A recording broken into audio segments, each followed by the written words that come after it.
আমার প্রথম কোয়েশ্চেনটা হলো স্যার, পিআইপি থেকে টাকা ক্যাশ আউট করলে কোনো প্রবলেম হবে নি যদি, যেহেতু পিআইপিটা নন মিনস্টেড নন মিনস টেস্টেড বেনিফিট, এটা যে কোনো কাজে লাগানো যায়, সেজন্য এটা টোটালটা ক্যাশ আউট করলে কোনো প্রবলেম হবে কিনা খরচ করার জন্য, এইটা একটা কোয়েশ্চেন।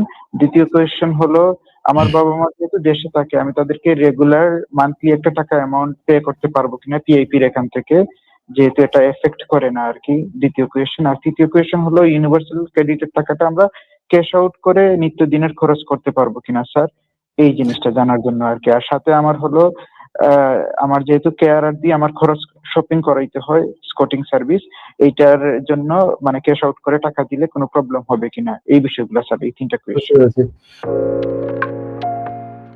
প্রথমটা যেটা আপনি বলেছেন যে পিআইপি, আপনি খুব সঠিকভাবে বলেছেন যে এটা মিনস টেস্টের মধ্যে পড়ে না, কাজেই এটা আপনি টাকাটা ক্যাশ আউট করলে কোনো অসুবিধা নাই। ৩ নম্বর প্রশ্ন যেটা বলেছেন ইউনিভার্সাল ক্রেডিট, ওই ইউনিভার্সাল ক্রেডিটের ভিতরে একটা অংশ হচ্ছে পিআইপি, এটাও আপনার মানে ক্যাশ আউট করে আপনি যদি খরচ টরচ করেন কোনো অসুবিধা নাই এটা।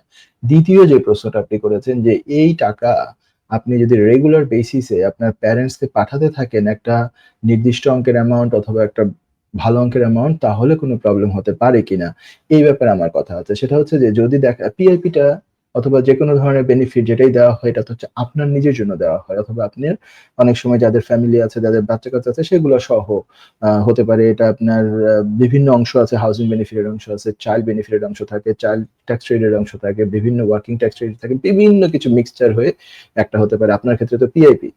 তো এটা যদি রেগুলার বেসিস এরকম হতে থাকে, তাহলে এটা যদি আপনার ডিডব্লিউপির নজরে আসে এবং এটা যদি তারা জানতে পারে, বুঝতে পারে, তাহলে কিন্তু এটা নিয়ে আপনাকে কোয়েশ্চেন করতে পারে, এটা নিয়ে আপনি একটা প্রবলেমের মুখোমুখি হতে পারেন যে এই টাকাটা তাহলে আপনার দরকার নাই, এই টাকাটা তাহলে এত টাকা আপনার দরকার নেই, আপনার কি তাহলে রিঅ্যাসেস করবে কিনা। যদিও it will be very difficult in your case, because হচ্ছে আপনার, আমি জানি যে ডিসেবিলিটি আছে, এগুলো আছে, কিন্তু এটা রেগুলার বেসিসে হওয়াটা বাঞ্ছনীয় না, কারণ এটা হচ্ছে যে মোটোটা হচ্ছে যে টাকাটা তো হচ্ছে আপনার ওন পারপাসের জন্য।